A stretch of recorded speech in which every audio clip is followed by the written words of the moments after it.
Garmin nous a proposé il y a quelques semaines sa nouvelle montre, la Garmin Venue SQ. C'est une version un petit peu allégée de la Garmin Venue qui était sortie déjà l'année dernière. Je l'avais testée sur la chaîne. Cette nouvelle version est proposée à un prix plus abordable. Elle a un nouveau design, mais il y a aussi d'autres différences. Est-elle aussi bien au niveau suivi sportif? Est-elle aussi bien au niveau des fonctionnalités? C'est ce que nous allons voir dans cette vidéo.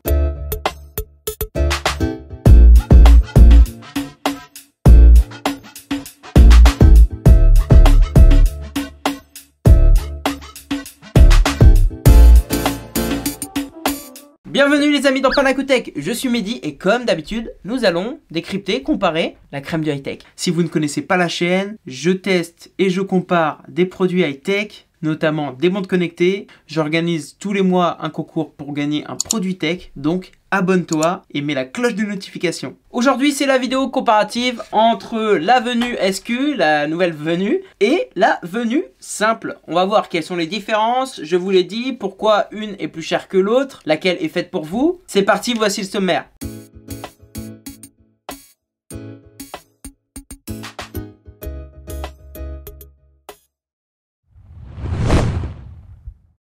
Comme d'habitude, dans mes comparatifs, on va commencer à comparer les prix. La Garmin Venue SQ est disponible en différentes éditions. Pour ce qui est des couleurs, on va en parler après, mais en gros, on a deux éditions. Une édition standard et une édition musique. L'édition standard est disponible à 199,99 €. Bien entendu, si vous l'aurez compris, elle ne comprendra pas les services de musique. L'édition musique, quant à elle, est disponible à 50 € de plus, soit 249,99 €. L'édition musique permettra de télécharger des morceaux, des listes de chansons sur la montre et de connecter des écouteurs Bluetooth sur la montre pour écouter les morceaux, la musique, sans avoir besoin d'avoir son téléphone. En opposition, la Garmin Venue classique est, elle, désignée comme la Venue Premium chez Garmin et est disponible au prix de 379 €. 379 € sur la plupart des modèles, des coloris, mais il y a aussi un modèle à 349 €, donc entre 349 € et 379 € en fonction des couleurs des modèles. Pour ce qui est des fonctionnalités, il n'y a pas d'édition spéciale, on en parlera par la suite. On a donc entre les deux venues une différence de prix pouvant aller de 100 € à 179 € en fonction des éditions que vous choisissez sur celle-là. Mais grosso modo, la Venue normale est une fois et demie, voire deux fois plus chère que la Venue SQ. Alors maintenant, vous allez me dire, qu'est-ce qui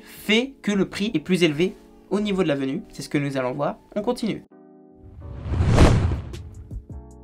Commençons par voir le design de cette nouvelle Garmin SQ. On a vraisemblablement un design rectangulaire. Les dimensions du boîtier sont 40,6 mm de longueur, 37 de largeur et d'épaisseur 11,5. Son poids est de 37,6 grammes. Au niveau du cadran, là on voit complètement la différence avec voilà, la SQ, parce que là on est sur un cadran circulaire pour la Venue. Nous avons un cadran circulaire de 43,2 mm, une épaisseur de 12,4. Elle est donc un petit peu plus épaisse, mais légèrement, que sa nouvelle petite sœur. Le poids est aussi légèrement plus élevé. On est à 46,3 grammes. Ce qui va nous intéresser, c'est surtout les finitions un peu, même beaucoup plus premium, qui justifient un petit peu le prix. On va les voir dans le design directement. On voit que là, il y a une petite couronne, il y a un petit écran. Pour ce qui est de l'écran de cette nouvelle Garmin SQ, Garmin a choisi, pour pouvoir baisser un petit peu le prix de sa montre par rapport à sa grande sœur, de choisir des matériaux un petit peu moins chers que ce qui avait été fait. Elle a donc un écran avec la technologie Crystal Liquid d'1,3 pouces qui a seulement une résolution de 240 par 240 pixels. Il est quand même tout à fait convenable, hein, je trouve, pour une petite montre. C'est un écran voilà, qui passe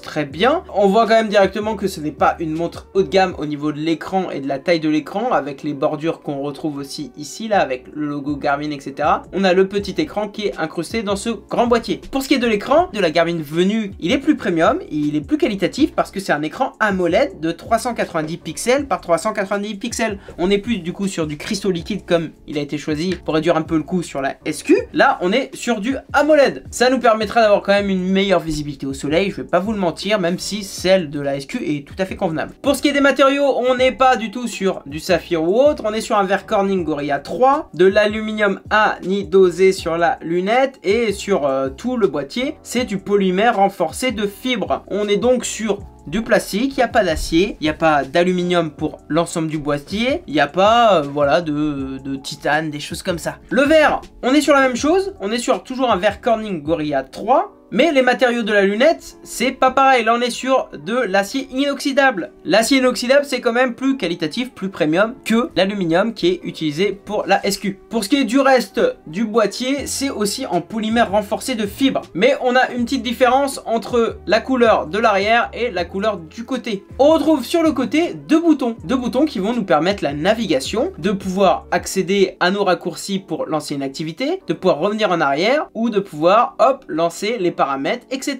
Ces deux boutons sont aussi en polymère, ils s'intègrent aux matériaux du boîtier et on est voilà sur une navigation tactile avec ces boutons qui nous permettent des quelques raccourcis et voilà de revenir en arrière. Pour ce qui est des boutons de la Garmin Venue, on voit que les boutons sont aussi en acier pour rappeler un petit peu ce cadran en acier, cette lunette en acier inoxydable. Ça c'est plutôt sympa, ça permet aussi voilà de sortir un petit look plus premium que des boutons en polymère comme sur la SQ. Les boutons vont exactement permettre la même chose que la SQ pour la navigation. On est vraiment dans la même type de navigation, mais on va en parler après. À l'arrière, on retrouve un cardio-fréquence-mètre. Cardio-fréquence-mètre 4 diodes, plutôt classique mais plutôt fiable. On connaît Garmin dans sa précision au niveau cardiaque et c'est le même cardio-fréquence-mètre qui est utilisé sur sa grande sœur qui est plus chère. On a toujours aussi la petite prise pour le chargeur. Ça reste entre tous les modèles Garmin le même chargeur, ça c'est plutôt pas mal. Et sinon, la matière, ça reste aussi le polymère. L'arrière de la Garmin Venue, ça va être un arrière très semblable. On a bien entendu la prise pour charger, mais on a aussi le cardio-fréquence-mètre qui est le même que la SQ. C'est un cardio-fréquence-mètre 4 diodes qui est, vous pouvez aller voir mon test de la Venue, assez précis. Voilà, on connaît aussi Garmin, je vous l'ai dit, pour sa précision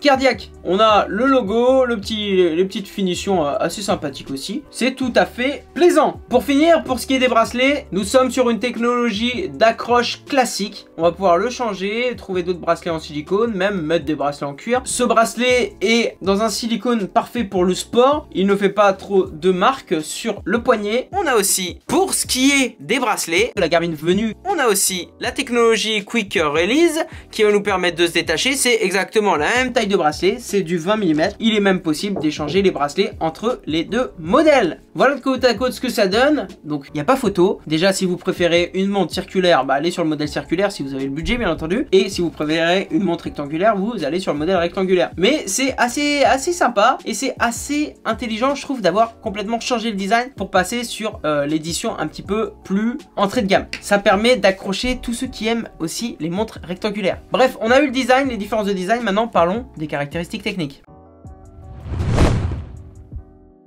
On va être sur quelque chose de vraiment similaire entre la Venue SQ et la Venue. Les deux auront un écran Always On. Elles seront résistantes à l'eau, étanches jusqu'à 5 ATM. On recevra les notifications de messages, de SMS. Il y aura un GPS intégré, une boussole intégrée, le Wi-Fi sur la version musique. La musique sera disponible seulement, je vous l'ai dit, sur la version musique de la SQ et pas sur la version standard. Alors que ça y est déjà sur la Venue normale. Les deux seront compatibles iOS, Android. Voilà sur les caractéristiques techniques. Les seules différences seront que sur la Venue normale, on a baromètre, altimètre qu'on ne retrouvera pas sur la SQ. Le gyroscope qu'on ne retrouvera pas sur la SQ. Et grosso modo, c'est les différences. Après, les deux nous permettront d'avoir le NFC, de faire du Garmin Pay, etc. On restera sur les mêmes caractéristiques techniques. On a vu du coup qu'il y a quelques petites différences, surtout au niveau de l'altimètre et du baromètre. Ça va certainement influer sur le suivi sportif. Maintenant on parle des différences des fonctionnalités. C'est là où on va avoir vraiment des similitudes entre la Venue et la Venue SQ. C'est au niveau des fonctionnalités. On l'a vu, c'est vraiment plus au niveau du design qu'elle va se différencier parce que au niveau des fonctionnalités, on est vraiment sur la même chose. Déjà, sur l'OS est vraiment similaire. On navigue sur les deux de la même manière. On a les musiques, on a etc. toutes les fonctionnalités. Ça me permet au moins d'aller plus vite dans la comparaison et dans le comparatif. Je vais juste vous dire les petites différences qu'il y a. Parce que les deux ont un suivi de santé, les deux ont un suivi de sommeil, les deux ont un suivi d'activité sportive, suivi cardiaque. La seule vraiment différence, c'est l'absence d'altimètre baromètre sur la Venue SQ, qui du coup ne permettra pas de mesurer l'élévation et la vitesse angulaire si vous faites de l'escalade ou des choses comme ça. Car après, vraiment, on aura toutes les mêmes fonctionnalités c'est-à-dire les notifications de messages, les notifications d'appels, la réponse rapide aux SMS si vous êtes sur Android, la possibilité de payer avec Garmin Pay, la possibilité de stocker à peu près 500 musiques, de Spotify, Deezer, Amazon Music, des fichiers locaux. Voilà, on aura vraiment toutes fonctionnalités semblables entre les deux. Donc la question, ça va être maintenant, laquelle choisir ? Laquelle choisir du coup entre l'Avenue et l'Avenue SQ? Bah ça va dépendre vraiment de votre budget. L'Avenue SQ, personnellement, pour moi, c'est un très bon choix, un très bon rapport qualité-prix. On sacrifie des finitions un peu plus premium, on sacrifie l'écran AMOLED, ça c'est ce qui me fait le plus mal, parce qu'on est quand même sur 250 €, c'est dommage de sacrifier du AMOLED. Ah, 250 €, on le voit chez Fitbit, c'est possible de mettre de l'AMOLED. Mais sinon, on a à peu près les mêmes fonctionnalités. Si vous prenez le modèle musique, l'édition musique, vous allez pouvoir aussi mettre de la musique, etc. On est 120 €, 100 € de moins sur quelque chose qui aura le même but. Merci d'avoir regardé cette vidéo comparative. N'hésitez pas à me donner votre avis sur laquelle vous préférez entre les deux. Lâchez un pouce bleu si ça vous a aidé dans votre choix. En attendant le test de l'Avenue SQ, vivez à fond, vivez high tech. Abonnez-vous, activez la petite cloche de notification. Merci, à bientôt sur ma chaîne.